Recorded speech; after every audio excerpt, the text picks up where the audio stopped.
মুস্তাফিজের এক থাবাতেই শেষ রোহিত শর্মা। বাংলাদেশের ফিজের ডেলিভারি দেখে অবাক হয়ে গেলেন মুম্বাইয়ের বুমরা।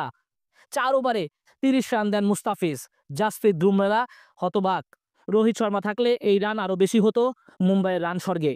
মুস্তাফিজ এদিন সবার চাইতে ভালো করেছেন। হিটম্যান রোহিত শর্মাকে যেভাবে আউট করেছেন সবার চোখ ছানা বড়া। রোহিত অফ স্টাম্পের বাইরে মুস্তাফিজের ভেরিয়েশনে কুপকার।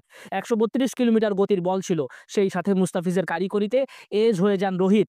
কাটা পড়েন কিপারের হাতে, প্যাভিলিয়নে ফেরেন ৫ রানে। প্রথম ওভারে মাত্র মুস্তাফিজ দেন ৩ রান।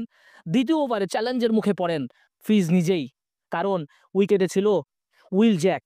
তিনি মুস্তাফিজের প্রথম বলটা একটু দেখে খেলেন, ডট দেন। পরে ৪ ছক্কা হাঁকান পরপর ২ বলে।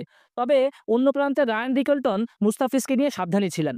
ওই ওভারে তার কাটারের জাদুতে দুবার উইকেট নেওয়ার সুযোগও তৈরি করেন মুস্তাফিজ। ওই ওভারে মুস্তাফিজ খরচ করেন ১২ রান। মুস্তাফিজ অসাধারণ বোলিং করেছেন। কমেন্টেটররাই বলেছে মুম্বাইয়ের স্পিনারদের সঙ্গে সমান দাপটে ধরে রাখেন ইকোনমিক্যাল বোলিং।